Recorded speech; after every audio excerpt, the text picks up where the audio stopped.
வேத முறைப்படி அது கால்கட்டு கிடையாது, யோக பட்டம் என்று கூறுகிறார்கள். ஐயப்பன் யோக நிலையில் வீற்றிருப்பதால் அவர் காலில் கட்டப்பட்டுள்ள பட்டம் யோக பட்டம் என்றழைக்கப்படுகிறது. இது போன்ற யோக பட்டத்தை யோக நரசிம்மர், யோக தட்சிணாமூர்த்தி போன்ற யோக நிலையில் அருளும் தெய்வ சிலைகளில் நாம் காண முடிகிறது.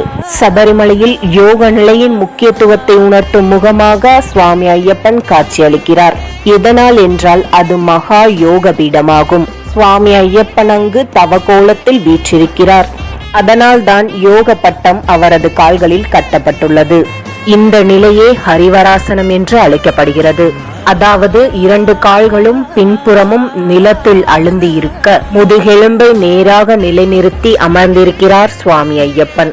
இந்த யோக நிலையில் உடலை நிறுத்துவதற்கு யோக பட்டம் பயன்படுத்தப்படுகிறது.